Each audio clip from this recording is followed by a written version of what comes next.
ये उठवा दीजिए।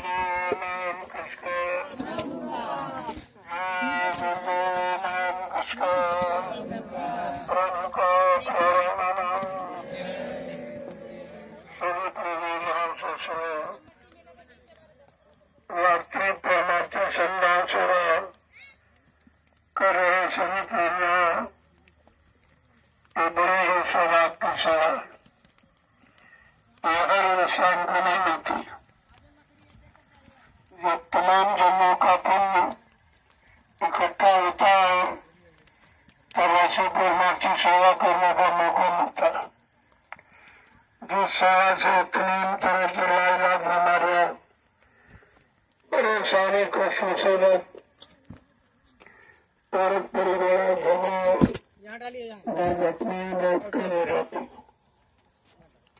ये परमार्थ की सेवा का लाभ है।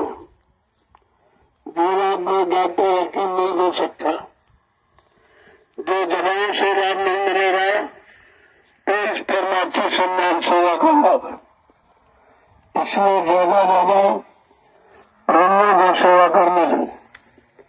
आप किसी वाहन का प्रयोग मत करो तो प्रेमियों की सेवा दादी हो जाएगी। वो समय निकालकर छुट्टी लेकर आए हैं सेवा जरूर देते। जब तुम चीजें कर रहे हो, जब प्रेमियों की सेवा बाधित कर रहे हो, वह अपना डबल नुकसान करते। ये संगत का डबल नुकसान है। ये कमेजा आपको भोगना पड़ेगा। इसलिए कोई काम बगैर पूछे मत करो। बगैर पूछे करोगे आपको कोई जानकारी दूरगामी है नहीं कि आगे क्या होने वाला है और क्या होने जा रहा है। इसलिए बगैर पूछे कोई काम मत करो, नहीं बजाय लाभ के आपका नुकसान हो जाएगा। अब प्रेमी दूर दराज से आए चल के कि चलो आश्रम पर चलेंगे, सेवा करेंगे सेवा, और तुमने यहाँ गाड़ियाँ चलाना शुरू कर दी, प्रेमी बैठ गए। ये कौन सा लाभ कमाना था? ये संगत का नुकसान आपका हो। डीजल फूक रहे हो, इन गाड़ियाँ चल रही थी, पेट्रोल उठा क्या और कोई काम नहीं होगा। जब पेड़े लगवाने हैं तो आपको ये सब करने की क्या जरूरत है? बात तो समझते नहीं हो। मनमानी तरीके से करने लगते और बजाय लाभ के नुकसान कर बैठते। इसलिए जो प्रेमी आए हैं इनको सेवा करने दो। ये सेवा के उद्देश्य से आए हैं, इनके उद्देश्य में बाधक मत बनो, न तुम्हारा नुकसान हो जाएगा।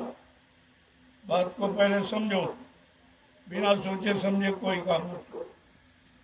इसलिए प्रेमी आए हैं, इनको सेवा का मौका दो और इनको सहयोग करो।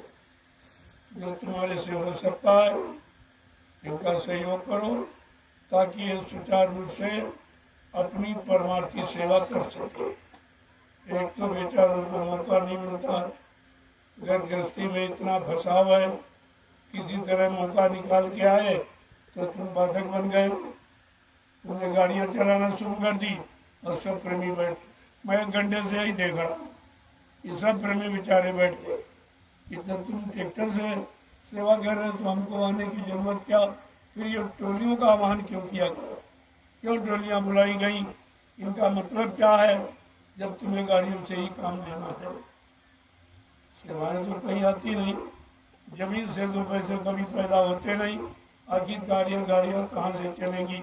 इन पर भी तो विचार आपको करना चाहिए। अगर संगत में 2 पैसे नहीं आएगा और खर्चा करोगे कहाँ से पूरा करोगे? सोचना चाहिए आपको कि संगत पर कितना बोझा है, कितनी मेहनत से प्रेमी सेवा कर रहे हैं। अब तक करोड़ों रुपए तुम्हारे खर्च हो जाते हैं और तुम प्रेमी नहीं करा सकते। ये प्रेमियों की मेहनत है, ये उनकी आस्था है, उनका विश्वास। उनके आस्था विश्वास में आप बाधक मत बनो, ये भारी नुकसान हो जाएगा तुम्हारा। इसलिए हर बात पर विचार करके क्या करो, कोई काम करो तो सोच विचार के करो। जय गुरुदेव, जय गुरुदेव, जय गुरुदेव। देखो मैंने सुबह कहा था और रोजी कहता हूँ, जब से पेड़ आए हैं कि हर प्रेमी 5 पेड़ लगाएगा। ये सबसे बड़ी सेवा है पेड़ लगाना। एक पेड़ लगाना एक बच्चे का पालन पोषण के बराबर है। जैसे बच्चा पाला पोसा जाता है, इससे पेड़ पाला पोसा जाता है। अपने देश में पेड़ का कितना मान, सरकार कितना पेड़ लगवाती है, वृक्षारोपण अभियान चल रहा है, और तुम्हारा इतना बड़ा काम होने जा रहा है जो हर एक कर नहीं सकता। इसमें पहले आप उस काम को समझो, ये काम किस तरह का है। हमें कोई मुनाफा नहीं जमीन से लेनी, लेकिन कुछ तो काम ऐसा हो जो लोगों के काम आए। अगर काम भी नहीं आए तो जमीन लेने का मतलब ही क्या है? जमीन से क्या आपका मतलब निकलेगा? ये बड़े बड़े जंगल, भीषण कटीले जंगल और बड़े बड़े नाले जो प्रेमियों ने सिर पर मिट्टी रखकर ये पूरा किया, तुम्हारी मुस्का है ये? और तुम करोड़ों रुपए खर्च करके ये काम नहीं करा सकते थे जो प्रेमियों ने अपने परिश्रम से करके दिखा दिया।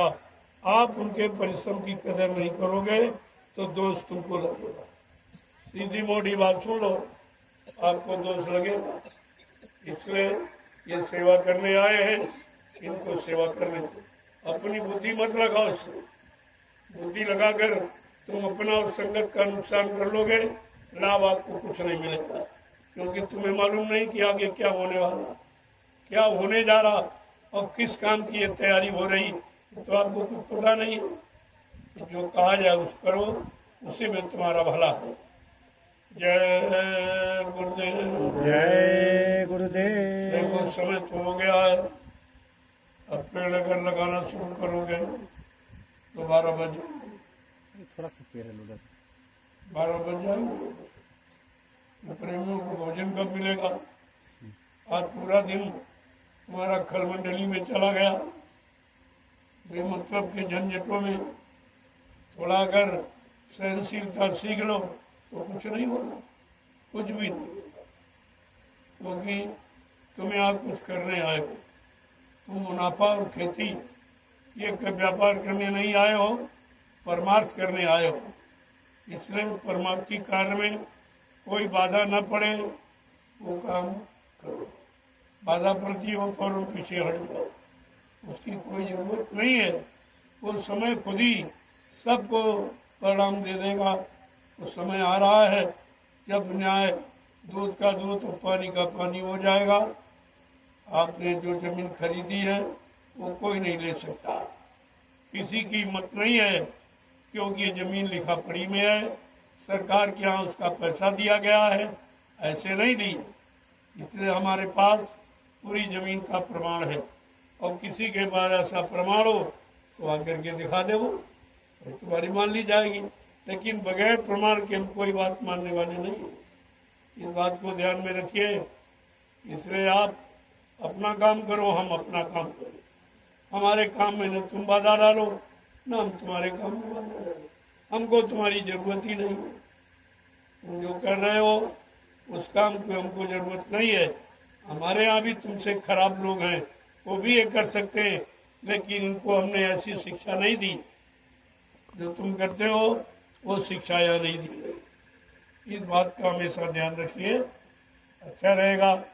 पारस्परिक प्रेम प्यार मोहब्बत से रहो। एक जगह रहना सबको है, जमीन यहीं पड़ी रहेगी, सब लोग चले जाओगे, जमीन यहीं रह जाएगी, इसको तो कोई ले ही नहीं जा सकता। ये बात तुम्हारे दिमाग से निकल गई है, और तुम छोटी छोटी बातों में झगड़ा झंझट करते हो। इससे आपको क्या मिलेगा?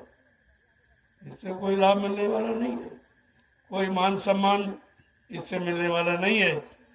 इसलिए बात को समझो। पहले कोई काम करो सोच समझ के, नहीं तो आप पूछ लो।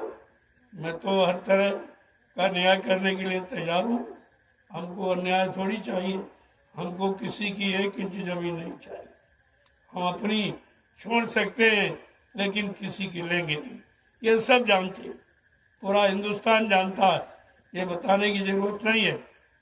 जय गुरुदेव। जय गुरुदेव। जय गुरुदेव। जय गुरुदेव। तो अगर पेड़ लगवाना तो जल्दी से 5-5 पेड़ प्रेमी लगाएंगे। अब 1 घंटे में लग जाएंगे सब लोग जो है लगाने को कर। अरे पीछे लोड वृक्षारोपण ये ऑक्सीजन पैदा करने की भूमिका है। इस बात को ध्यान में रखिए, अगर वृक्ष नहीं होंगे तो जीवन नहीं होगा, और जीवन अगर सुचारू रूप से चलाना है तो वृक्षों की कदर करो, इनको लगाओ, काटो नहीं। मैं देख रहा हूँ कितने पेड़ यहाँ काटे जा रहे। यही तुम्हारे दुख का कारण है, यही तुम्हारी मुसीबत आपत्ति का कारण है कि आप प्राकृतिक संपत्ति को नाजायज तरीके से प्रयोग करो। ये पेड़ प्रकृति की देन है, ये तुमने नहीं लगाए तो तुम्हारा काटने का अधिकार नहीं है। अगर नहीं मानोगे तो कुदरत की तरफ से सजा पा जाओगे। हमारा काम बताने का है, मानना न मानना आपका काम है, लेकिन कुदरत की तरफ से सजा पा जाओगे।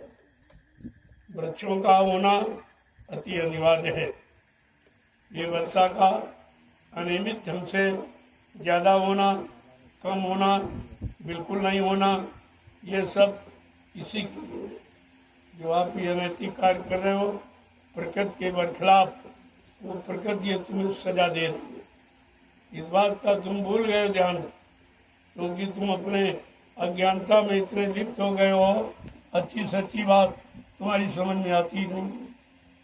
जय गुरुदेव, जय गुरुदेव, जय गुरुदेव, जय गुरुदेव, जोर से बोलो, जय गुरुदेव, सब मिल बोलो, जय गुरुदेव, बोलना होगा, जय गुरुदेव, अभी से बोलो, जय गुरुदेव, दुख दर्द हरेंगे, जय गुरुदेव, सब कष्ट मिटेंगे, जय गुरुदेव, सुख शांति भी देंगे, जय गुरुदेव, सबके दाता, जय गुरुदेव, सबके मालिक, जय गुरुदेव, प्रेम से बोले, जय ये गुरुदेव। नाम नहीं इंसान का, यह नाम है प्रभु का, ये काम नहीं इंसान का, यह काम है प्रभु का। जो इंसान नहीं कर सकता वो काम आपको करके दिखाएगा। फिर भी न समझ पाओ तो इसके लिए क्या समझाए। सब कुछ तुम्हारे सामने हो रहा है, तुम्हें बार बार मौका दिया जा रहा है कि अब भी ठीक हो जाओ, अब भी सुधर जाओ, क्योंकि जो तुम कर रहे हो ये तुम नहीं जानते हो, लेकिन वो सब देख रहा है। उसकी आंखों पर कोई पर्दा नहीं है, वो तो सब देख रहा है। इसलिए बार बार महात्मा आपको संकेत करते हैं कि दुनिया के काम कभी कम न होंगे। अफसोस है एक दिन हम तुम न होंगे, हमारा तुम्हारा यहाँ से चलना हो जाएगा, जमीन चल के नहीं जाएगी। वो अपनी जगह पर, ये अचल संपत्ति ये अपनी जगह पर रहेगी, और इसी पर कोई अच्छा काम कर लोगे तो आपका नाम हो जाएगा, और नहीं तो जमीन तुम्हारे हाथ लगने वाली नहीं। ये तो आपसे वैसे भी छूट जाएगी, लेकिन बात समझ में तुम्हारे नहीं आ रही, और उसी की तुम सजा पा रहे हो। कष्ट, मुसीबत, बीमारी, महामारी, झगड़े, झंझट आप कर रहे हो, उसका कष्ट उठा रहे हो। और जब तक अच्छी सच्ची बात नहीं मानोगे, ये मुसीबत और दुख, तकलीफ, बीमारी तुम्हारा दरवाजा छोड़ने वाली नहीं है। जय गुरुदेव, जय गुरुदेव। जो लोग थक गए हैं या बैठे वो प्रसाद ले, धीरे धीरे प्रसाद लेते जाओ। और जो सेवा कर रहे हैं या वृक्षारोपण कर रहे हैं, वृक्ष लगा रहे हैं, वो अपना लगाने का। वैसे इस समय लगाना ठीक नहीं है, रात हो गई। क्योंकि जो पेड़ लगाओ उसमें 2 लीटर पानी आपको तुरंत डालना चाहिए, ताकि रात भर में जड़ पकड़ ले। इस तरह लगा दोगे कोई मतलब नहीं निकलेगा। आप तो जानते नहीं हो, ये बालू है, ये नमी वैसे भी ज़्यादा शोषण करती है, इसमें यानी मतलब नमी रोकने की क्षमता नहीं है। और पेड़ को नमी चाहिए। जो लगाया जाता है तो जड़ें उखाड़ के आप लाए हो, तो जड़ों का संबंध मिट्टी से खत्म करके आप ले आए हो, लिहाजा जब पानी मिलेगा तब ये जड़ को पकड़ेगी। अभी आपके पास पानी की व्यवस्था नहीं, टैंकर अभी नहीं ला पाए हो, 2-2 टैंकर तुम्हारे पास खड़े हैं। जो काम करना चाहिए वो नहीं करते, जो नहीं करना चाहिए उसी में समय खराब करते हो और प्रेमियों का भी समय खराब करते हो। ये 2 नुकसान आप कर रहे हो। कम से कम सोचो, जो काम सुचारू रूप से कर सको, जिस काम में सबका लाभ हो, सबको सेवा मिले, वो काम आपको करना चाहिए। इसलिए मैं कहता जो भी काम करो, शाम को योजना बनाओ और सुबह शुरू कर दो। जो शाम को योजना नहीं बनाएगा वो कभी काम सुचारू रूप से कर नहीं पाएगा, क्योंकि योजना में तुम्हारा दिन चला जाएगा, फिर आप काम करोगे कब। इसलिए कम से कम विचार करो, नहीं मालूम तो पूछ लो, सब कुछ बता दिया जाएगा इस तरीके से आपको कौन सा काम करना। तो जो लोग पेड़ लगा रहे हैं, वृक्षारोपण कर रहे हैं, पानी है नहीं तो ये काम कल करो। जब पानी की व्यवस्था तुरंत पौध लगाओ, पीछे से तुरंत पानी पड़ो, तो ये जड़ पकड़ेंगे। ऐसे खोस के चले जाओगे ये जो के 200 के बराबर हो, कुछ नहीं कर पाओगे। पेड़ भी चले जाएंगे, प्रेमियों की मेहनत भी चली जाएगी और समय भी आप खराब करोगे। ये 3 नुकसान करोगे तुम, तो ये नुकसान का खामियाजा तुम्हें भरना पड़ेगा।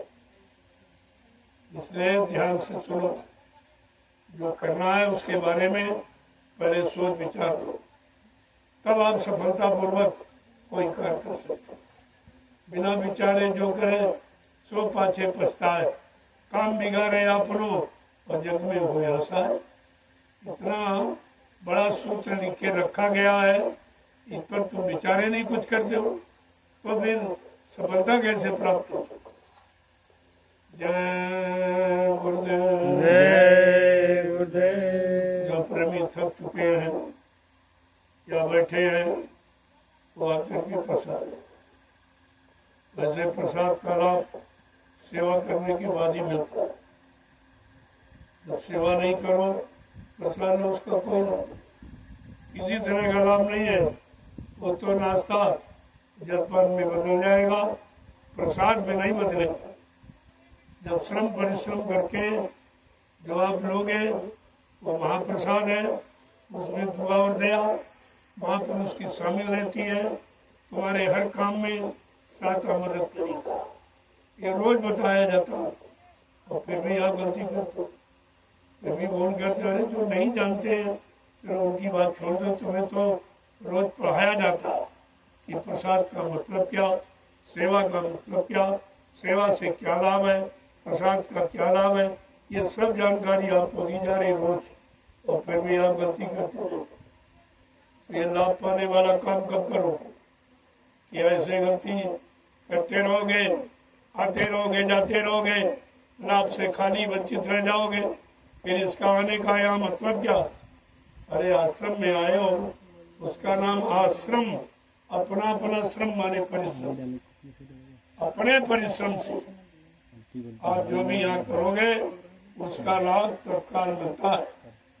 आश्रम का मतलब ये कि अपना अपना श्रम करो, किसी दूसरे का श्रम तुम्हारा श्रम नहीं हो जाएगा। सब लोग श्रम करो, सब परिश्रम करो, सब उस लाभ पाने के भागीदार बनो। आपको तो मौका दिया जा रहा, और जिन बेचारों को नहीं समझ में आ रहा वो खाली चले जाएंगे पशुओं की तरह। जैसे पशु आया और खा के मर के चला गया, कोई नहीं जानता उसका। ऐसे इंसान पशु जीवन जो व्यतीत करते इनको कोई नहीं जानता, इनकी कोई पहचान नहीं है, इनकी गिनती पशुओं में होती है। ये पशु प्रवृत्ति के हैं, पशु विचारों के हैं, पशु जैसे खान पान करने वाले हैं। इनको अपने भोजन पानी का भी ज्ञान नहीं है, तो इनके पास कौन सा ज्ञान है। इसलिए आप लोग सेवा करो, सेवा के लिए आए हो। आज तो देखो कर मंडली में समय निकल गया, इसी का मतलब कर मंडली बसे दिन राती, सखा धर्म निभे कई भांति। किस तरह धर्म का निवारण होगा कि जब जहाँ सब दुष्ट ही है, सब निर्दयी है, सब पशु है। वहाँ उनको संदेश नहीं होता।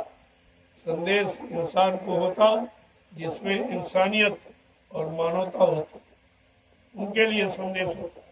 संदेश पशुओं जानवरों के लिए नहीं होता है। आपको इस बात पर विचार करना चाहिए। जय गुरुदेव। जय गुरुदेव। अब आपकी सेवा का समय पूरा हो गया। जय आप लोग आपके प्रसाद ले लीजिए। तुम्हें मालूम है गोस्वामी जी महाराज ने कितना स्पष्ट लिखा है, लंका बसत निशाचर न, यहाँ कहाँ सज्जन का वास, यहाँ सज्जनों का वास नहीं है। ये निशाचर जो रात में ही काम करते, सारा काम रात, ये निशाचरी प्रवृत्ति वाले हैं। यहाँ भगवान का नाम कहाँ है, भगवान का काम इनकी समझ में कहाँ है। अगर आता तो राम को विनाश करने की क्या जरूरत है। अगर धर्म कर्म समझ लेते तो कृष्ण भगवान को महाभारत करने की क्या जरूरत है। ये तो प्रमाण आपके सामने है कि राम रावण संग्राम क्यों हुआ, महाभारत क्यों हुआ।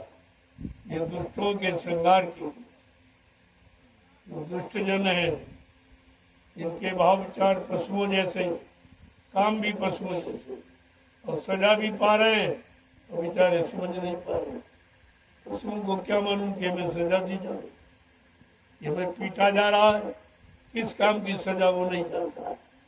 ऐसे पशु जीवन व्यतीत करने वाले ये बेचारे नहीं समझ रहे कि हमको प्रकृति दंडित कर रही है, दंड दे रही है, गरीबी नहीं छोड़ रही हमारा दरवाजा, बीमारी नहीं छोड़ रही, लड़ाई झगड़े नहीं छोड़ रहे, दुर्घटनाएं नहीं छोड़ रही, लेकिन फिर भी इनकी समझ में नहीं आता।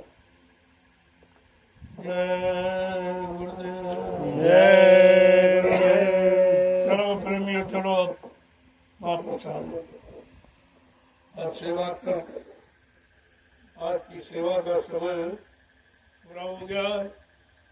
अब आप लोग सेवा कर, रोज ही करना है, आराम आराम से करो।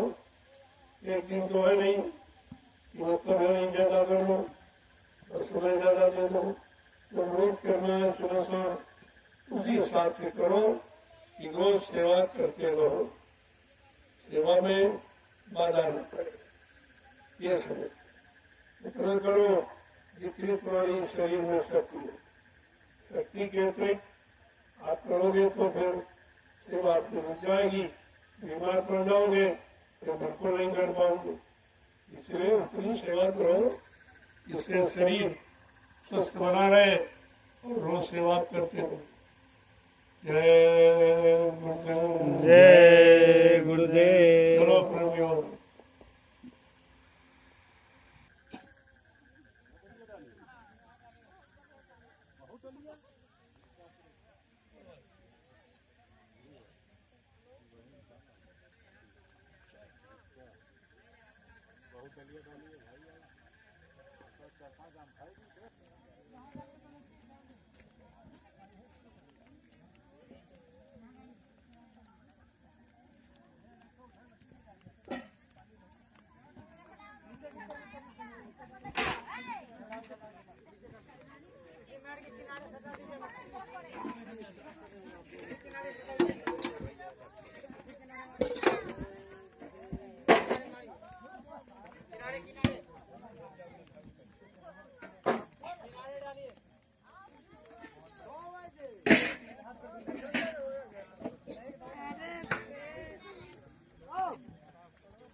ओम कृष्ण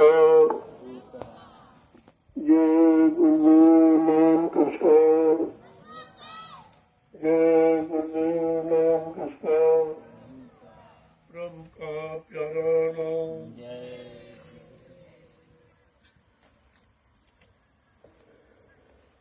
रात्रि परमात्मा सम्मान सेवा कर रहे हैं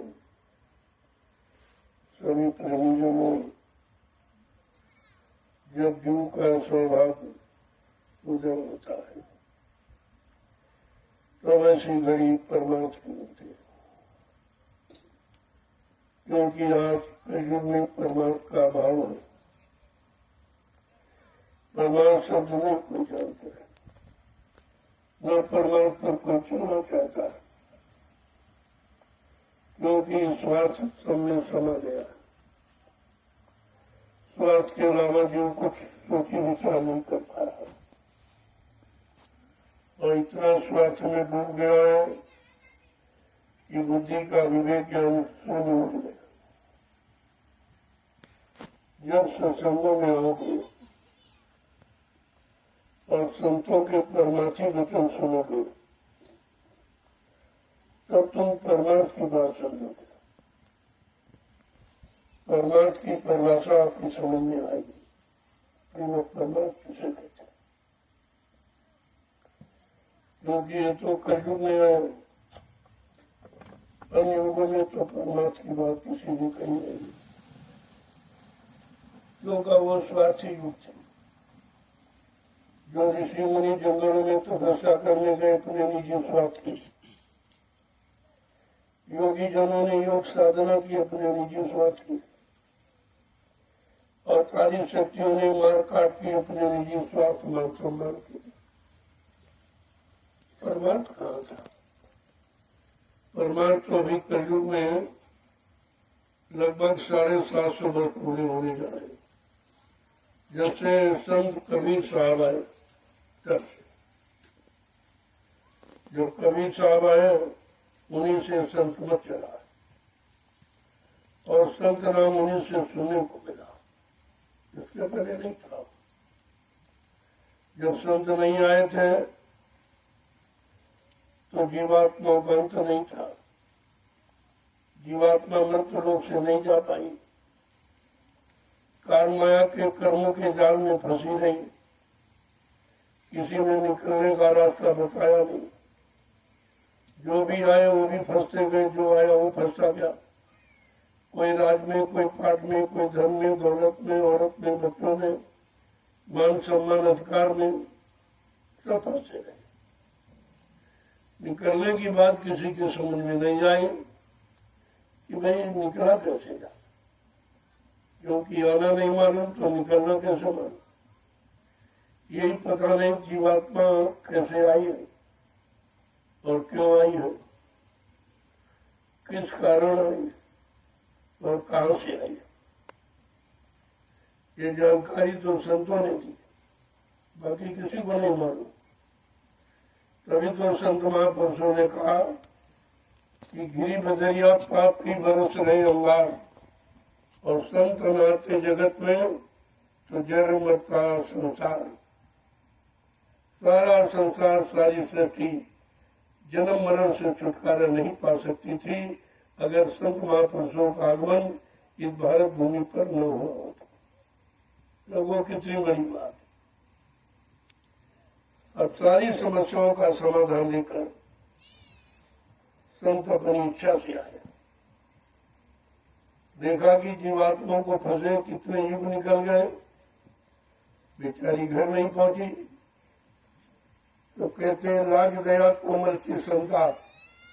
तब संतों के हृदय में दया उठी, उन्होंने अपना सत्वलोक मंडल छोड़कर मृत्युलोक मंडल में अपनी जीवात्माओं को जगाने के लिए, घर पहुंचाने के लिए आ गए, इसलिए आया। इनका आगमन इसलिए भारत भूमि पर हुआ। यही बात तो लोगों की समझ में नहीं आ रही कि संतों का आगमन क्यों हुआ और ये पहले युग में क्यों नहीं आए। अच्छे अच्छे युग थे, 1-1 लाख वर्ष उम्र वाली शरीर, मन की ताकत हाथी के बराबर, इंद्रियों में पूर्ण संयम का बैराग, खान पान कर्म सब अच्छे थे, तब क्यों नहीं संत आए। उन्होंने कलयुग में आना अच्छा था। क्यों? जिनका कोई सहारा नहीं होता, उन बेसहारों का सहारा बनने के लिए उन गंदे जीवों को पाक साफ निर्मल पवित्र बनाने के लिए उन्होंने मृत लोक में कलयुग में आना पसंद किया और आकर जीवों को जगाने लगे, जगा करके घर पहुंचाने का रास्ता बताने लगे। यदि अब काल की व्यवस्था में फंसे जीवों ने समझ नहीं पाया, क्योंकि दयाल के वचन कभी कानों से सुने नहीं थे, दयाल पुरुष का कभी दर्शन दीदार किया नहीं था, तो वो समझ ही नहीं पाए कि दयाल किसे कहते हैं, काल किसे कहते हैं, दयाल क्या काम करता, काल क्या करता। उन्होंने कहा है भाई काल फंसाने का काम करता है और दयाल निकालने का काम करता है, दोनों का एकदम विरोधाभास है, एक दूसरे से मिलते जुलते नहीं है। काल फंसाने का काम करता है, दया निकालने का काम करता है। अब जीव को ये विचार करना चाहिए कि हम फंसाने वाले का हाथ पकड़े कि निकालने वाले का हाथ पकड़े। ये तो जीवों को सोचना चाहिए। तुम्हें अपने घर जाना है या काल माया के देश में मार खा के रहना, किसी में रोज जन्म मरण के चक्कर में फंस के रहना, कि हमेशा के लिए अपने घर जाना। ये विचार करना चाहिए। ये विचार जब ही करोगे जब विचारमान संत महापुरुष मिलेंगे, जिनके अंदर उच्च विचार है, उच्च करने कराने की शक्ति और सामर्थ्य, उनके सन्निकट जाओगे, उनके सत्संग वचनों को सुनोगे, तब तुम्हारी बुद्धि में आएगा कि हमें क्या करना चाहिए, किनका साथ करना चाहिए, किनका साथ नहीं करना चाहिए, किनको छूना, किनको नहीं छूना। यह छुआछूत है, गंदे खराब कर्मों की छुआछूत, गंदे खान पान की छुआछूत ये है। कोई आदमी की छुआछूत नहीं है, उसके गंदे खान पान, गंदे कर्मों को ये छुआछूत। इसी छुआछूत से दूर रखने के लिए संत महापुरुषों ने आपको शाकाहारी बनने का संदेश दिया। शाकाहारी बनो और जीवों को बनाओ। जब तक जीव अपने वास्तविक खान पान में नहीं आएगा, तब तक जीवन का सुख आनंद नहीं मिलेगा, बीमारियों से फुर्सत नहीं मिलेगी, लड़ाई झगड़ों से, दैवी प्रकोपों से, दुर्घटनाओं से, अकाल मौत से आपको फुर्सत नहीं मिलेगी। समझना तो ये है, लेकिन ये कोई समझाने वाला नहीं। जिसने खुद अपने आप को समझा और अपने मन को समझा दिया और विकारों वासनाओं से दूर कर लिया, वो तुम्हें भी अलग कर देगा, उनको भी अलग कर देगा अगर उसके संपर्क में आ गए तो। जैसे चुंबक आप जाओ, चुंबक के पास कितना खूबसूरत सिक्का ले जाओ, अगर उसके अनुसार उसमें गुण नहीं है तो वह आकर्षित नहीं करेगा, उसके आकर्षण में नहीं जा सकते। और कितना भी मतलब मेरा कुछ रहा हो गंदा हो, लेकिन अगर चुंबक के अनुसार गुण है तो उनको अपनी तरफ खींच लेगा, फिर अपने अनुसार उनको पाक साफ पवित्र करेगा, उनको धोएगा, उनके अंदर से बुरे भाव विचारों को निकालेगा, बुरी वासनाओं से अलग करेगा।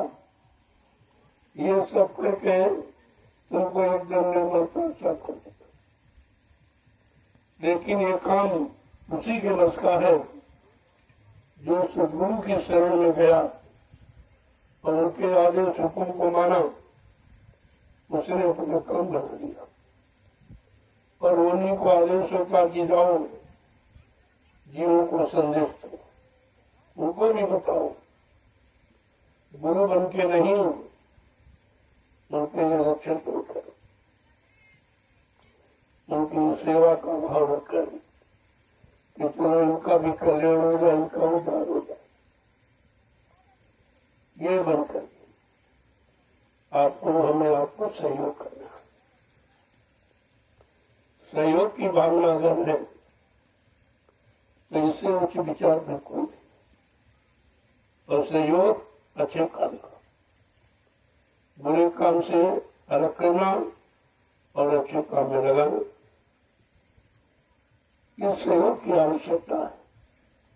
अगर सब लोग इसी तरह से एक दूसरे का सहयोग करने लगे, अच्छे मार्ग की तरफ ले जाने का, अच्छे कर्म सिखाने कराने का, अच्छे मानवीय खान पान यानी शाकाहारी सदाचारी ब्रह्मचारी बनने का अगर यह संदेश हिंदुस्तान में प्रारंभ हो जाए तो उसी को सतयुग कहेंगे।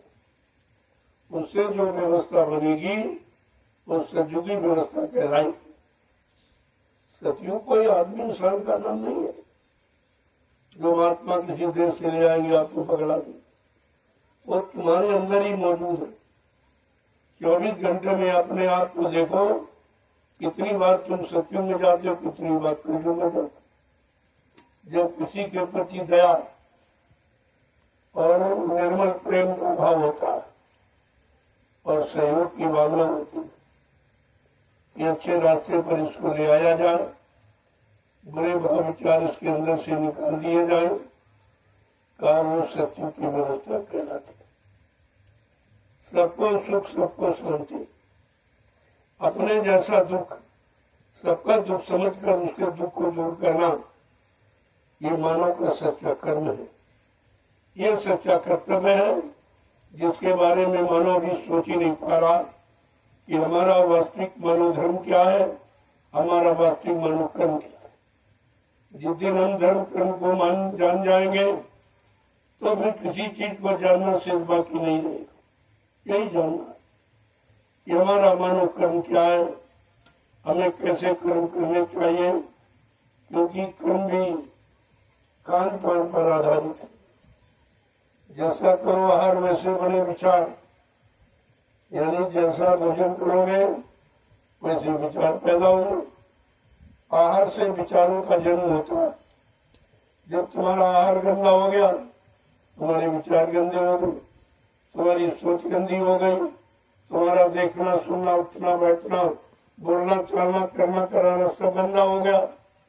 इसी को कहते हैं कलयुग आ गया।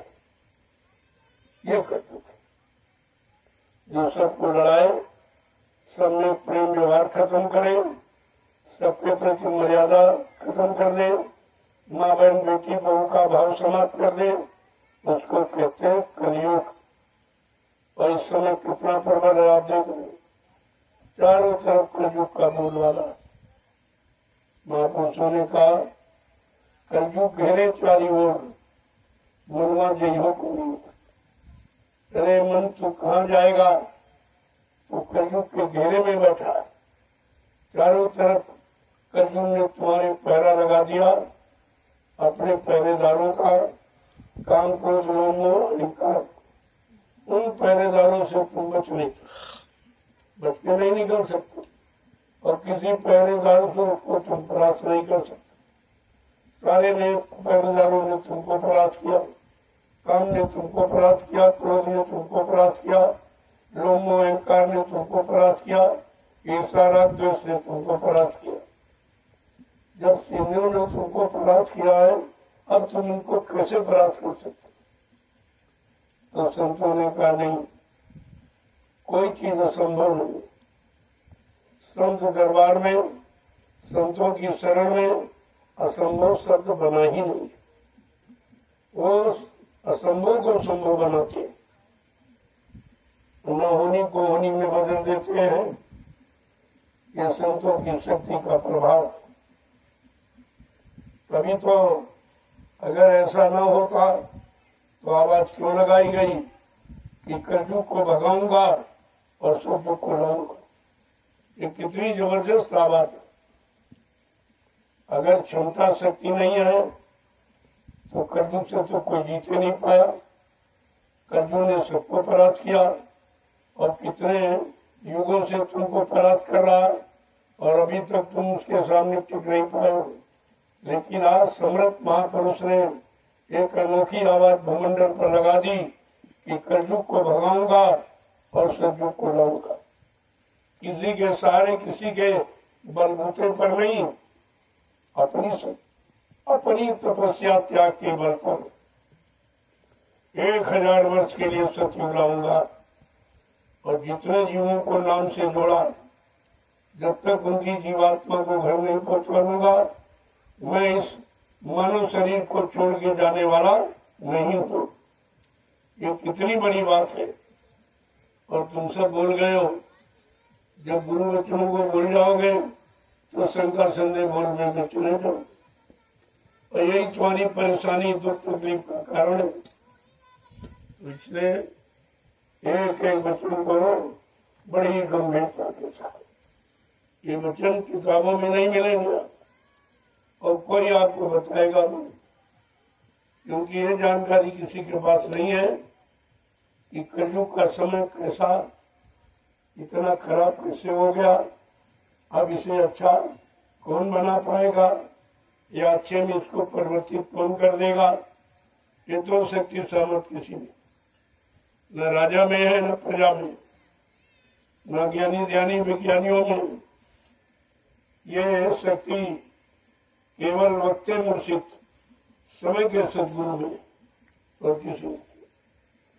अब समय का सदगुरु कौन है? क्योंकि तुम्हारे पास तो कोई पहचान है नहीं। जब तुम गुरु को नहीं पहचान पाए हो तो सदगुरु को कैसे पहचानो? तो बहुत बड़ी चीज है। लेकिन तुम्हारे सामने जिक्र किया गया सदगुरु का, कि बिना सदगुरु के कोई जीवात्मा कार माया के देश से निकल के अपने घर नहीं जा सकता। वो सदगुरु का काम, गुरु का काम है राजपाट दिलाना, धन दौलत मान सम्मान अधिकार दिलाना, और पत्नी बाल बच्चे दिलाना। ये गुरु का। सदगुरु का काम सत माने ईश्वर, गुरु माने मिलाने वाला, जो ईश्वर ब्रह्म पार ब्रह्म महाकार सतपुरुष से मिलाए, दर्शन दीदार कराए, प्रेमी उसको कहते हैं सतगुरु, ईश्वर का गुरु। कितना बड़ा परिचय है, जो परिचय किसी ने नहीं दिया वो परिचय आपको मिला। इसीलिए जो काम कोई नहीं कर पाया वो काम करके दिखाया जाएगा। लोगों ने थोड़ा बहुत काम किया, जिनको आपने भगवान का, उन्होंने हिंसा की, मारकाट किया, खून खराबा किया तो किया। लेकिन कलयुग का महापुरुष, कलयुग का की परिवर्तनकारी शक्ति ये पाठ नहीं दोहराएगी मारकाट वाला। वो अपनी वैचारिक क्रांति के द्वारा देश दुनिया में परिवर्तन करके दिखा देगी। इन्होंने तो देशी प्रदेशी परिवर्तन किया रामकृष्ण ने, लेकिन बच्चे समय का सदगुरु विश्व परिवर्तन की आवाज लगा रहा कि सारे विश्व की व्यवस्था बदल जाएगी। आप मेरे पास वो भूमिका है जिस भूमिका के आगे एक दिन सारा विश्व नतमस्तक हो जाएगा। ये सब बातें आपको समझनी चाहिए। धीरे धीरे जब संदेशों को सुनोगे तो आपको समझ आ जाएगा। पहली बात तो संदेश कहीं है नहीं, किसी से मुझसे आप सुन नहीं पाओगे, न कोई ये संदेश आपको देगा, क्योंकि ये संदेश परमार्थ का है और लोगों को अपने निजी स्वार्थ की चिंता है कि हमको राज मिल जाए, हमको पाठ मिल जाए, धन दौलत मिल जाए, हमारा हमको अधिकार, हमको मतलब अधिकारी बन जाए, कर्मचारी। लेकिन भक्त बनने के लिए कोई नहीं तैयार, कोई ये नहीं कहता कि हम भक्त बन जाए। राम ने अपने मुरीदों को, जो उनके मानने वाले थे, सबको भक्त बनाया। कृष्ण ने अपने मुरीदों को भक्त बनाया। ये भक्त बनाने का काम परमात्मा का है और संत महात्मा का। ये भक्त बनाते न गुरु बनते, न गुरु बनने का आदेश देते। इस बात को ध्यान में रखना चाहिए। यहाँ इस तरह का संदेश मुख्य संत मत में नहीं होता। न वो गुरु बनते, न गुरु बनने का आदेश। भक्त बनो, भक्त बनने का अधिकार है, लेकिन भगवान बनने का अधिकार नहीं है। शिष्य बनने का अधिकार है, लेकिन गुरु बनने का अधिकार। ये बात दिमाग में बैठा लो। अगर ये नहीं करोगे तो तुम्हारे पर कोई दोष नहीं लगे। गोस्वामी जी महाराज ने रामचरितमानस के उत्तरकांड में गुरु शिष्य के बारे में स्पष्ट कहा कि हरे शिष्य धन शोक न हरई, सो गुरु घोर नरक मापनी। अगर शिष्य के को जन्म मरण से छुटकारा नहीं दिला सकता, उसकी जीवात्मा को परमात्मा से नहीं मिला सकता, तो गुरु बनने का अधिकार नहीं है। अगर मान सम्मान दान दक्षिणा रुपया पैसा सामान के लिए अगर झूठा गुरु बनता है तो नरक में जाएगा। वो नरक में जाने की तैयारी कर रहा है। कितना साथ साथ रामचरितमानस आपको इशारा कि हरे शिष्य धन शोक न हरई, सो गुरु घोर नरक। जो शिष्य के दुख को दूर नहीं कर सकता, सबसे बड़ा दुख क्या है? रामचरितमानस कहती जन्म मरण असे दुख हुई। जो जन्म मरण की असहनीय पीड़ा को नहीं हर सकता या जन्म मरण से छुटकारा नहीं दिला सकता, 7 जन्म आगे 7 जन्म पीछे जीव के पाप कर्मों को नहीं धो सकता है, वो मृत्युलोक मंडल में गुरु बनने का अधिकारी नहीं है। अगर बनेगा तो नरक में जाएगा। सीधा संदेश है, लेकिन कौन मान रहा? यहाँ कोई शिष्य और भक्त बनने को तैयार नहीं है, सब गुरु बनने के लिए तैयार है। और गुरु की परिभाषा इतनी कठिन है। गु माने अंधकार, रू माने प्रकाश। जो अंधकार से प्रकाश की तरफ, अधर्म से धर्म की तरफ, झूठ से सत्य की तरफ, दानवता से मानवता की तरफ जीव को ला करके खड़ा कर दे, ऐसी चेतन शक्ति को मृत्युलोक मंडल में गुरु कहते हैं। यह है गुरु की परिभाषा। आपको ये लागू करना चाहिए। ये लक्षण तुम्हारे में है कि नहीं है? ये कर्म तुम्हारे में करने की शक्ति सामर्थ्य है कि नहीं है? फिर ये गंदा काम क्यों करते? गोस्वामी महाराज कहते अगर वो नहीं मानता है, ऐसा गुरु अजगर बने, चेला चीटी होए और नोच नोच के खाए। अपना सब दान दक्षिणा रुपया पैसा दिया वो सब वसूल कर लेंगे। एक एक पैसा आपकी नसों से वसूल कर दिया जाएगा। ये संत मत है। इसमें झूठ छल कपट, ये बेईमानी, ये धोखाधड़ी, ये स्वार्थ लोभ लालच, ये चलने वाला नहीं है। इसीलिए तो अभी कहा जा रहा है न कलयुग गया न सतयुग आया, लेकिन कलयुग जा रहा है और सतयुग आ रहा है। इस बात को समझो। जैसे तूफान तुम्हारे पास से निकलता है जाता है तो पेड़ पौधों को उखाड़ता, इमारतों को गिराता चला जाता। अगर ऐसा न करे तो तुम कभी नहीं कहोगे तूफान गया। तूफान गया कभी नहीं कहोगे। उसी तरह कर जो ये मार काट हिंसा, ये चोरी डकैती कत्ल बलात्कार, झूठ छल कपट बेईमानी, ये जब नहीं करेगा तो तुम कैसे जानोगे कि कलयुग कैसा था और कलयुग जाने की जरूरत है? नहीं तो हम लोग तबाह हो जाएंगे। तब तुम कलयुग को जाने में सहयोग। और ये बात कोई नहीं कह। ये राजा प्रजा और ये आत्मा महात्मा कोई ये बात नहीं। जिसकी जरूरत है वो तो न कहते न जानते। ये काम उनका नहीं है। परिवर्तन करना राजाओं का काम है। परिवर्तन करना नेताओं का काम नहीं। परिवर्तन करना ये भेदधारी महात्माओं का नहीं काम। वो संतों का काम है। संत से बिल्कुल बहुत दूर बैठे, एकदम सादगी में, तुम उनको पहचान ही नहीं सकते। वो शक्ति के भंडार है। वो परिवर्तन करने आए और परिवर्तन करके दिखा देंगे आप। लेकिन थोड़ा इंतजारी सबने की। जिनको भगवान कहते हो, चाहते तो अयोध्या से फौज ले आते लंका पर चढ़ाई करते, लेकिन नहीं, उन्होंने 14 वर्ष इंतजारी की है। कहाँ? जंगल में, गृहस्थी में नहीं, राजपाट अयोध्या में नहीं की, इंतजारी जंगल 14 वर्ष की। इतिहास को उठाकर देखो कि बिना इंतजारी का कोई इतिहास नहीं। इतिहास इंतजारी का, परिवर्तन इंतजारी ही परिवर्तन का माध्यम है। और आज सबने किया तो आपको भी करना।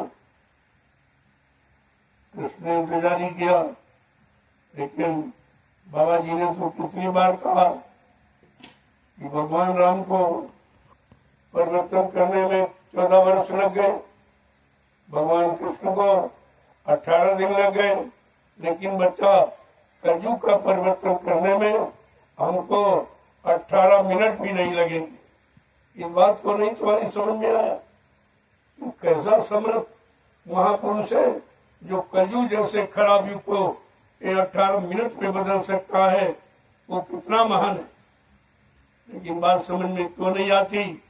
क्योंकि आपने उनकी महानता को समझा, उनकी महानता को जाना, इसलिए तुम्हारी समझ में नहीं आ रहा। लेकिन महापुरुष कभी किसी रात को छिपाते नहीं। गूढ़ हो तत्व न संत दुराऊ, जीवात्मा परमात्मा के गूढ़ राज को संत महात्मा कभी छिपाते नहीं, वो खोल के कहते। मानो न मानो ये तो तुम्हारा काम, लेकिन वो खोल के कहते, और इतना सरल करके कि हर जीव कर सकता है। छोटा बड़ा गरीब अमीर, पढ़ा लिखा अनपढ़, किसी जात पात का परमात्मा पाने का अधिकार सबको, उसमें कोई जाति पाति लागू नहीं होती। जात पात पूछे नहीं कोई, और हरि का भजन सो हरि करो। कितना साफ साफ ये मतभेद अलग कर दिया। संतों ने किसी रात को कभी छिपाया नहीं है, जो जीवों के लिए लाभकारी, लाभ देने वाला। जय गुरुदेव, जय गुरुदेव, जय गुरुदेव, जय गुरुदेव। देखो ये है सत्संग, ये कथा वार्ता भाषण की प्रवचन नहीं, ये पिछले युग की कहानियां नहीं दोहराई जा रही, ये समय का इतिहास, समय के लोगों के लिए जो व्यवस्था बनाई जा रही है, भूमिका बनाई जा रही है, वो इतिहास आपके सामने वर्णन किया जाता है, ताकि आप ये न कह सको कि सब जानते थे तो बताया क्यों नहीं था। बताना चाहिए था। इसलिए तुम मानो न मानो, सुनो न सुनो तो तुम्हारा काम, लेकिन बताने वाले अपना ये कार्य निष्प्रत करते ही रहते, क्योंकि उनको जो अधिकार आदेश मिला है कि जन जन के कान तक इस समय के संदेश को पहुंचाना। अब जितने जीव जाग जाएंगे वो तुम्हारा काम करेंगे, तुमको लाभ देंगे। अरे भाई कुछ नहीं कह सकते हो, और बाड़ी तो खुलते हो, निंदा आलोचना बुराई में लग जाते हो। उसकी जगह पर यह समय का संदेश जो जीवों के हित में है, संत महापुरुषों ने जो दिया है, उसको जन जन के कान तक पहुंचाना, ये मानव का असली कर्म धर्म है। इस समय कलयुग का कर्म यही, कलयुग का सच्चा धर्म यही कि लोगों में मानवता, इंसानियत, प्रेम, प्यार, मोहब्बत, सेवा दया, सदाचार, परमात्मा की यादगार आ जाए। मानव के मन मस्तिष्क में माँ बहन बेटी बहू की परख पहचान आ जाए, तो इससे बड़ा और धर्म क्या, इससे बड़ा और संदेश समय का क्या? इसी की जरूरत है। पिछले युग की कहानियां दोहराने से ये समय का काम नहीं होगा, समय का परिवर्तन नहीं होगा, समय का सुधार समय के वचनों से महापुरुषों की होगा। तो आपको तो ध्यान में रखना चाहिए। जय गुरुदेव, जय गुरुदेव, जय गुरुदेव, जय गुरुदेव। आप लोगों ने बड़ी मेहनत, ये तो मेहनत अवर्णीय है, अखतनीय है, अनिवर्चनीय, इसका कोई वर्णन नहीं किया जाता।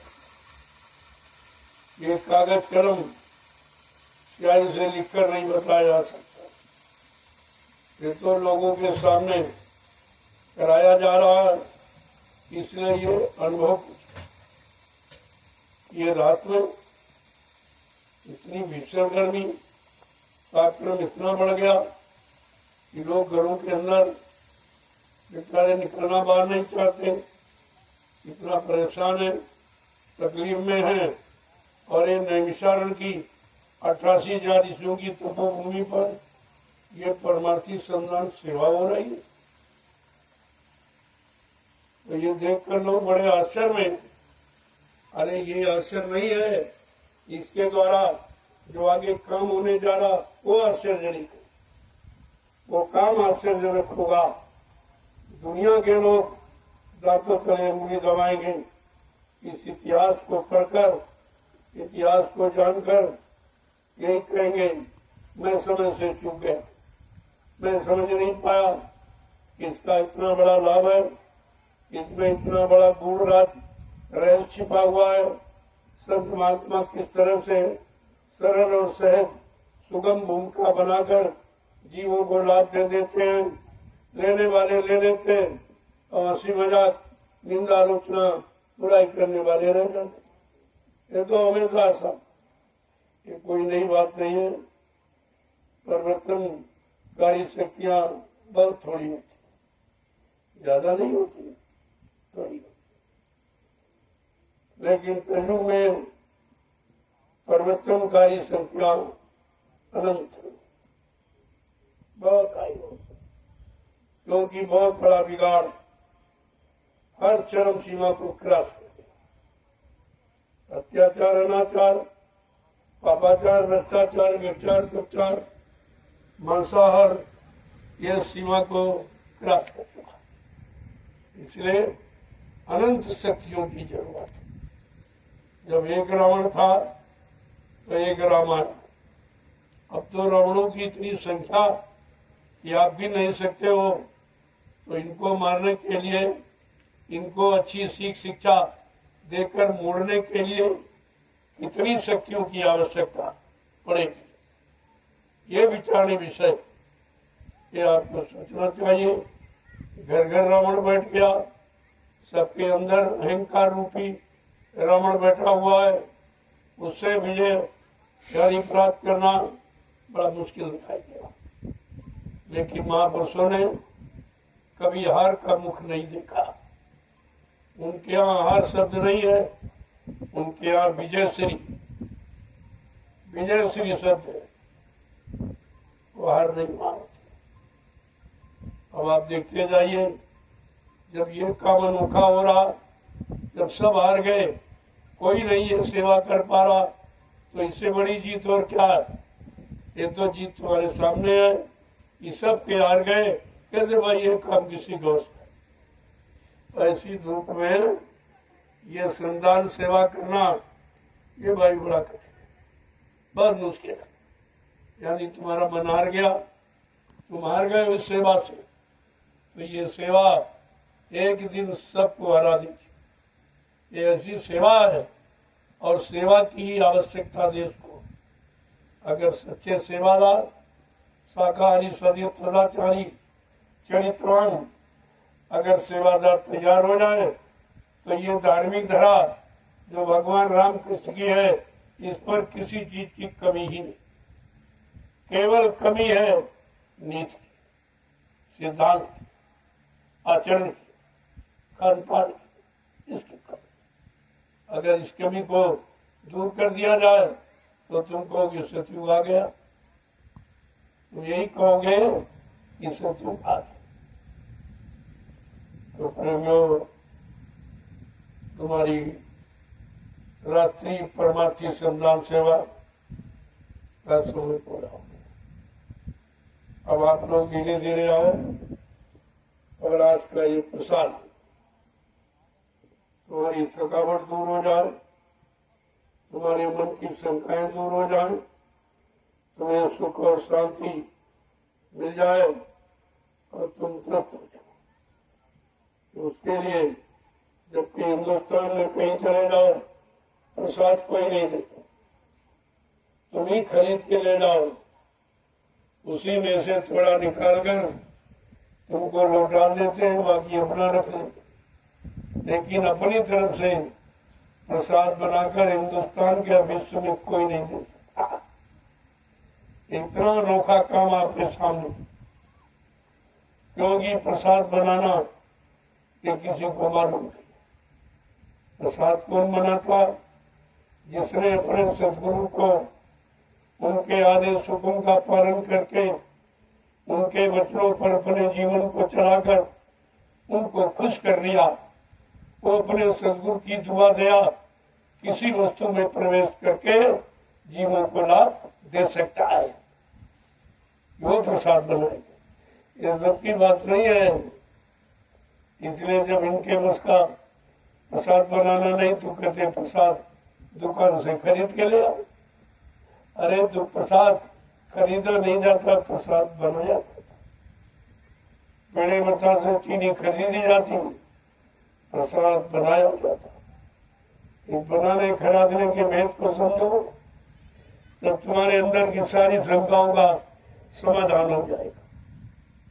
ये प्रसाद बनाना भी किसी के बस की बात नहीं, तो ये तुमको दे ही क्या सकते, फिर इसके चक्कर में समय क्यों खराब करते।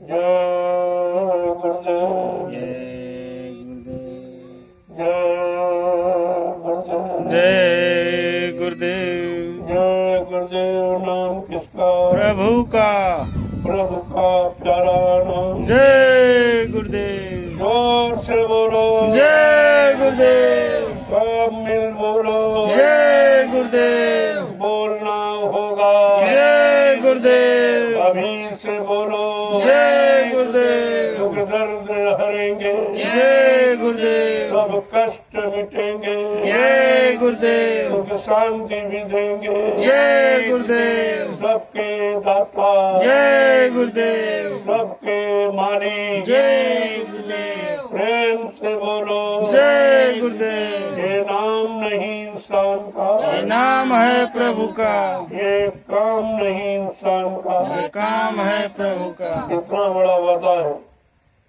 जिनको कोई शंका हो, आप जिनका भी नाम ले रहे हो, हमारे यहाँ किसी नाम का विरोध नहीं। संत महात्मा कभी विरोध नहीं करते, किसी की निंदा रचना बुराई नहीं करते, बल्कि समय से उसका लाभ और रस आपको बताते हैं। हरियुग का समय बता रहा, हरियुग में नया पुरुष नए नाम को जगाया। सतयुग में योगियों ने हरि नाम जगाया, त्रेता में ऋषि मुनियों ने राम नाम जगाया, द्वापर में कृष्ण नाम जगाया गया। जब हरियुग का अलग अलग नाम, अलग अलग उनका काम, तो कलयुग के जीवों को सोचना चाहिए कि हमारे कलयुग का कौन नाम है, हमको कौन नाम हमारा काम करेगा, हमें लाभ देगा। तुम इतना भी नहीं विचार कर पाए पिछले इतिहासों को पढ़कर। एक कलयुग का जगाया, ये जय गुरुदेव नाम प्रभु का, ये प्रभु का नाम है जगाया हुआ। कम से कम विचार, प्रभु से बढ़ के क्या, सारी सत्ता प्रभु की है। मृत्यु लोक से लेकर और बीच के जितने लोग और सबसे ऊपर सतलोक, वहां तक ये प्रभु की सत्ता है।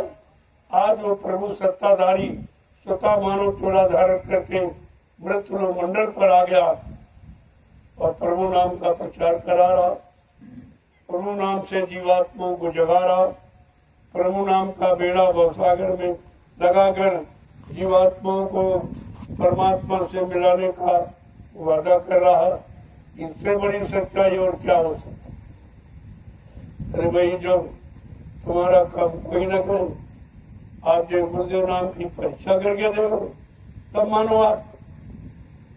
हमको ऐसे थोड़ी कह रहा, जब तुम्हारा काम कोई न करे और चारों तरफ से आप हार गए, जिनकी पूजा करो, जिनका नाम ले रहे हो, वो भी तुम्हारा काम नहीं करे।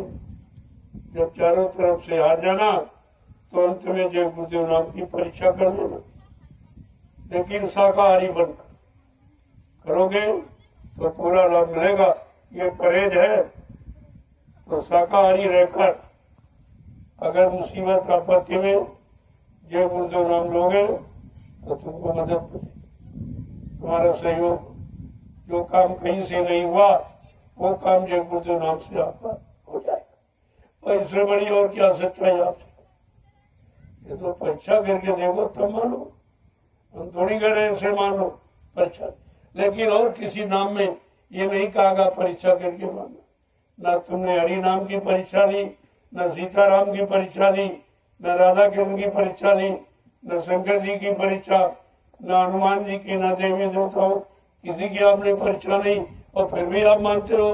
मैं तो कह रहा हूँ कि गुरुदेव नाम की परीक्षा करके देखो तब मानो, तुम्हारा काम हो जाए तो मान लेना ये समय के प्रभु का नाम है, तब आप मान लेना। तो इससे और सरल उपाय आपके लिए क्या? न कोई दक्षिणा, न कोई रुपया, न कोई पैसा, न कोई सामान, ये नहीं मांगा जाता। प्रभु तो देता है, वो लेता नहीं है। वो देने का काम करता। तो प्रभु नाम जब लोगे तो वो सब कुछ देगा, सुख शांति देगा, दुख को दूर करेगा, मुसीबत दूर करेगा, शंकाओं का समाधान करेगा, भूत प्रेतों से नजात दिलाएगा। ये सब काम होगा। आज भी हम झंडे से प्रभु नाम की महिमा सारे हिंदुस्तान को बता रहे हैं कि तुम्हारा भूत प्रेत कहीं न जाए तो आ जाओ ज्ञान आश्रम में, झंडे की परिक्रमा करो, भूत प्रेत चला जाएगा। कोई दक्षिणा नहीं, कोई चढ़ावा नहीं, कोई फूल पत्ती अगरबत्ती, कुछ नहीं। आपको देना नहीं, लेना ही नहीं। और फिर भी आप चूक गए और नहीं ले पाए तो फिर तुम जानो तुम्हारा काम जानो। जय गुरुदेव। जय गुरुदेव। और प्रेमियों चलो धीरे धीरे महाप्रसाद को ले लो। देखो कुदरत आपने आपकी फरियाद को सुन ली।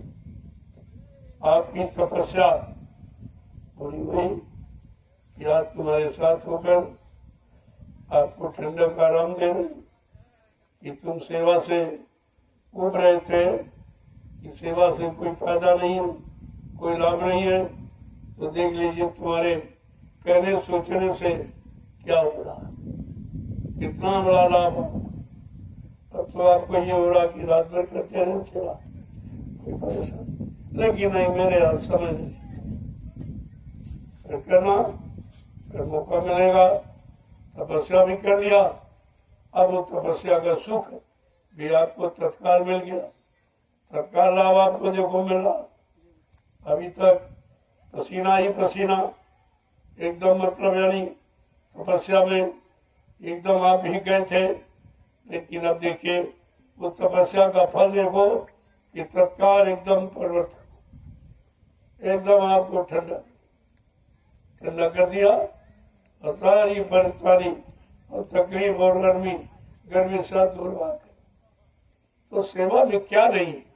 अरे सेवा में मेवा मिलती जो कहा गया वो गलत नहीं है, लेकिन तुम इंतजारी के पहले ही मांगने लगते, मजदूरी पूरी नहीं हुई पहले ही मांगने लगते। अरे वो समय निश्चित है। यहाँ हर चीज का घड़ी, मुहूर्त, दिन, तारीख, समय सब निश्चित। उसके पहले कुछ नहीं, और जब समय आ जाएगा तो कोई रोक नहीं पाएगा। ये सब चीजें याद रखनी चाहिए। जय गुरुदेव। जय गुरुदेव। चलो प्रेमियों चलो, और धीरे धीरे महाप्रसाद दे दो। अब आपको सुख का अनुभव कर रहे हो। देखो प्रसाद का लाभ सुख की बेला पर मिला। जब आपको संतुष्ट, एकदम शांत, बिल्कुल हर तरफ से ठंडक की एहसास के सारी गर्मी समाप्त। तो देखिए अब ये प्रसाद का गुण क्या है कि आपको मन को शांत कर देगा। ये हवा ने शरीर को शांत कर दिया, और प्रसाद ले लो, तुम्हारे मन को शांत हो, दोनों तरफ आपका काम हो जाए। जय गुरुदेव। जय गुरुदेव। धीरे धीरे चलो प्रभु, समय हो गया, देर मत करो। आप दिन भर भी मेहनत की है और रात में भी करो। जिन प्रेमियों ने दिन में और रात में दोनों तरफ मेहनत की, उनकी तो डबल मजदूरी हो, वो तो डबल लाभ पाने के अधिकारी। संत मत में 1 मिनट की मजदूरी रोक ही नहीं जाती, वो तुरंत नगद सौदा है, सब उधार नहीं होता, नगद तुरंत करो। 1 मिनट करो उसका मजदूरी, 2 मिनट करो उसकी मजदूरी, 10 मिनट करो उसकी मजदूरी, यहाँ उधार नहीं होता। इसलिए आपको जब भी समय मिले तो सेवा में हाजिर, क्योंकि भजन आपके बस का नहीं, सत्संग तुम्हें याद नहीं रहता। अरे तो सेवा के द्वारा अपना काम बना लो, इससे सरल कोई उपाय नहीं।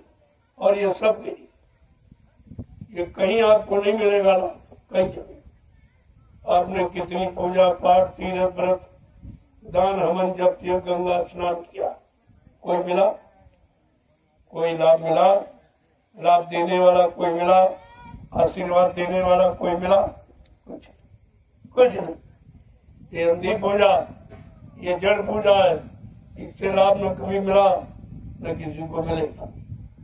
आपकी आत्मा चेतन है, परमात्मा चेतन है और महात्मा चेतन है।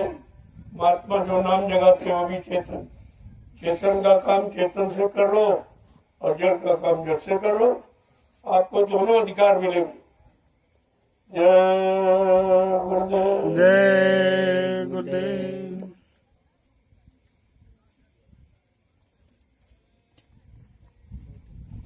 क्या टाइम? 10 बजे। प्रेमियों को स्वामी जी महाराज सेवा के बाद प्रसाद दे रहे हैं।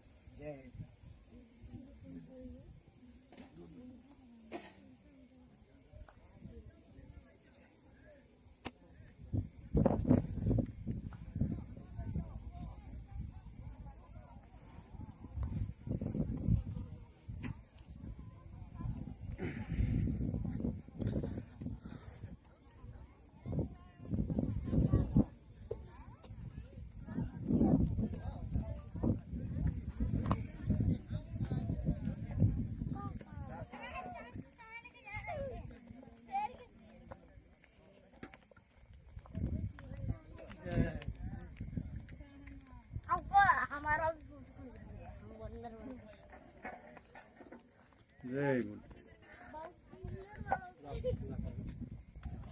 पूजा